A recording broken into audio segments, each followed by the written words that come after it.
আজ আমরা শঙ্কর পালের একটা অসাধারণ কবিতা মানবিকতার শেষ খেয়া নিয়ে কথা বলবো। এটাকে কিন্তু শুধু একটা কবিতা বললে ভুল হবে, এটা আসলে একটা গোটা শহরের হৃৎস্পন্দন। চলুন আজ আমরা এই কবিতার গভীরে ডুব দিই আর খুঁজে দেখি এই কংক্রিটের জঙ্গলের আড়ালে লুকিয়ে থাকা মানবিকতার ছোট ছোট মুহূর্তগুলো কিভাবে আমাদের আশার আলো দেখায়। কবিতার একদম শুরুতেই কবি আমাদের দিকে একটা প্রশ্ন ছুড়ে দিচ্ছেন, শহরটা কি শুধুই ইটের স্তূপ? মানে প্রশ্নটা শুনলেই কেমন যেন একটু থমকে যেতে হয়, তাই না? ভাবতে হয় যে এই যে এত বড় বড় বাড়ি, রাস্তাঘাট, এই কংক্রিটের জঙ্গলের কি সত্যি কোনো প্রাণ আছে? আসুন কবির সাথেই এই উত্তরটা খোঁজার চেষ্টা করি। তো কবিতার প্রথম দিকেই আমরা শহরের একটা অন্যরকম চেহারা দেখতে পাই, কেমন যেন একটা বিষণ্ণ ক্লান্ত মুখ। কবি আমাদের ঠিক সেই জায়গাটাতেই নিয়ে যান যেখানে এত ভিড়ের মধ্যেও মানুষ আসলে খুব একা, যেখানে রোজকার লড়াই না পাওয়া এগুলোই যেন জীবনের একমাত্র সত্যি। ভাবুন একবার, কি অসাধারণ একটা লাইন! মানে কবি বোঝাতে চাইছেন শহরটা তো শুধু ইট পাথরের একটা কাঠামো না, এর প্রত্যেকটা ধুলোর কণার সাথেও মানুষের আবেগ জড়িয়ে আছে, কারোর কান্না, কারোর বা হাসি। এই একটা লাইনই যেন আমাদের চোখে আঙুল দিয়ে দেখিয়ে দেয় যে শহরটা আসলে একটা জীবন্ত জিনিস, যেটা আমাদের সবার সুখ দুঃখকে বুকে আগলে রাখে। হ্যাঁ, শহর মানেই তো সুযোগ, স্বপ্ন। সবাই এখানে আসে একটা ভালো জীবনের খোঁজে, ভাগ্য ফেরানোর আশায়। কিন্তু কবি ঠিক এখানেই আমাদের মনে করিয়ে দিচ্ছেন যে এই যে এত আলো, এর নিচেই কিন্তু ঘন অন্ধকার। মানে শহর যতটা প্রতিশ্রুতি দেয় ঠিক ততটাই কঠিন বাস্তবতার মুখোমুখিও করে। এখানে স্বপ্ন আর স্বপ্নভঙ্গ যেন হাত ধরাধরি করে চলে। এখানে হাওড়া ব্রিজটা কিন্তু শুধু একটা ব্রিজ না, এটা যেন আশা আর স্বপ্নের একটা নদী যেটা বয়েই চলেছে প্রতিদিন। ভাবুন তো, কত হাজার হাজার মানুষ তাদের স্বপ্নগুলোকে বুকে নিয়ে এই ব্রিজ পেরিয়ে শহরে ঢুকছে, শুধু একটা নতুন শুরুর জন্য। এই ছবিটাই তো শহরের আসল এনার্জি, আসল প্রাণশক্তি। কিন্তু ঠিক এর পরের লাইনে কবি আমাদের এক ঝটকায় স্বপ্নের জগৎ থেকে কঠিন বাস্তবে নামিয়ে আনেন। সবার স্বপ্ন তো আর সত্যি হয় না। শহর একদিকে যেমন সুযোগ তৈরি করে দেয়, অন্যদিকে ঠিক তেমনভাবেই কেড়েও নেয়। অনেকেই এই শহরের বুকে এসে অসময়ে হেরে যায়, আর এই লাইনটাই আমাদের মনে করিয়ে দেয় যে এই শহরের যে এত চাকচিক্য, তার পিছনে কিন্তু চাপা পড়ে আছে কত না বলা কষ্ট, কত হেরে যাওয়ার গল্প। আর ঠিক এখানে কবিতার সুরটা একটা মোড় নেয়। এই দুটো লাইন পাশাপাশি রাখলে ব্যাপারটা খুব পরিষ্কার বোঝা যায়। একদিকে দেখুন, ভিড়ের মধ্যে থেকেও মানুষটা একা, নিজেকে একা ভাবছে। আবার ঠিক তার উল্টো দিকেই হয়তো পাশের চায়ের দোকানেই কেউ একজন তার দুঃখটা অন্যজনের সাথে ভাগ করে নিচ্ছে।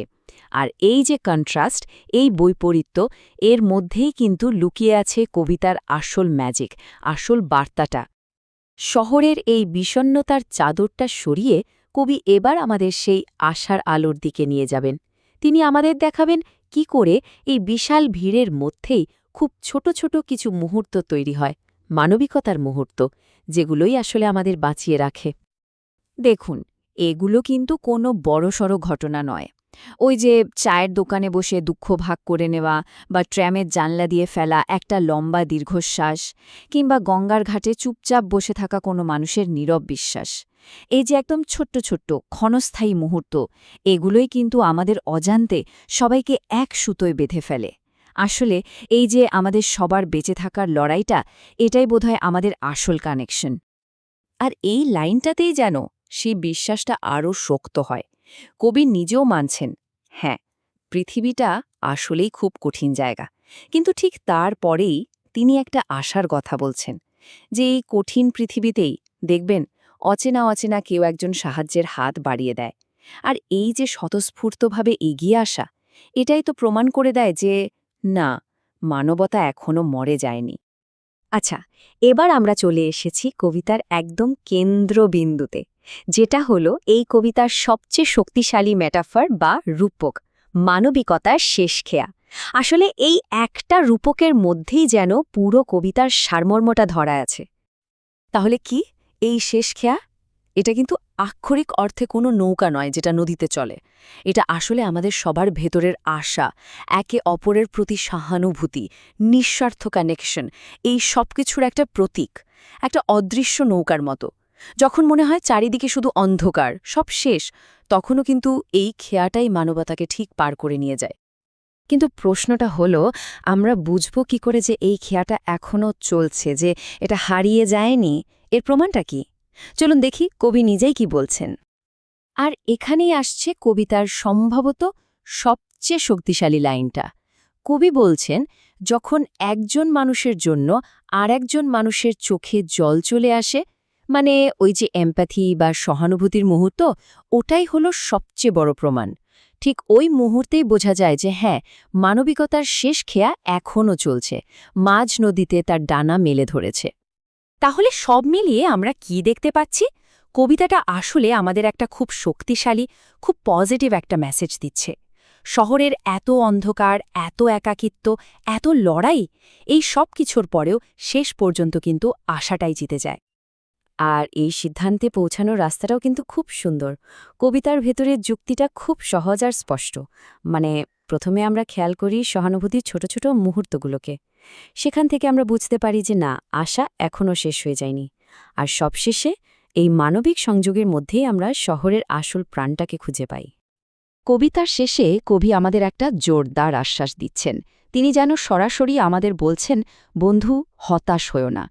এত কিছুর পরেও এই শহরটা বেঁচে আছে, প্রাণ পাচ্ছে। কিন্তু প্রশ্ন হল কিভাবে? আর এর উত্তরটাই কবি দিয়েছেন একেবারে শেষ লাইনে। সেই প্রাণীর উৎসটা আর কিছুই না, নিঃস্বার্থ ভালোবাসা।